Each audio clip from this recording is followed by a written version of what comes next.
कालिया, ये क्या तू खाली हाथ वापस आ गया? सरदार, हम दोनों तो वहां गए थे रूपा को लेने, लेकिन उनके भाइयों ने हमें बहुत मारा है। बड़ी मुश्किल से जान छुड़ा के आए हैं। हैं? ये मैं क्या सुन रहा हूँ? कितने आदमी थे? सरदार, सिर्फ 3 ही आदमी थे। हाँ हाँ सरदार, 3 आदमी थे, बहुत मारा। कमीनों, खिला पिला के तुम लोगों को मैंने सांड बनाया हुआ है, सिर्फ 3 आदमियों को नहीं संभाल सके। हमने तो अपनी तरफ से पूरी कोशिश की, लेकिन उन्होंने हमें भगा भगा के मारा। हाँ सरदार, बहुत मारा, डंडों से मार मार के हमारी तशरीफ लाल कर दी। कमीनों, तुम लोगों से तो कोई काम होता ही नहीं।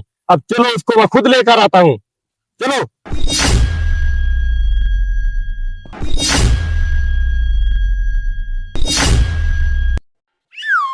रुको। सरदार, क्या हुआ? कमीनों, सरदार मैं हूं कि तुम हो? सरदार तो आप हैं, तो फिर आगे आगे क्यों जा रहे हो? आ जाओ सरदार, आ जाओ। सरदार को उठो, सरदार को उठो, उठो सरदार उठो। सरदार, ये है रूपा के भाई। हाँ सरदार, इन्होंने हमें बहुत मारा।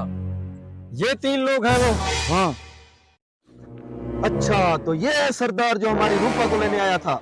हाँ हाँ, ये है हमारा सरदार। ये अब हमारा हिसाब आपसे पूरा करेगा। अच्छा, तो ये है तुम्हारे सरदार, ये अब हमारा हिसाब करेंगे। इसका हिसाब तो हम करेंगे। चेलों को छोड़ो, सरदार को पकड़ो। सिंधे पहले भी बहुत मार खा चुके हैं, अब और मार खाने की हिम्मत नहीं है। हाँ हाँ, सरदार को छोड़ो और चलो, निकलो। चलो।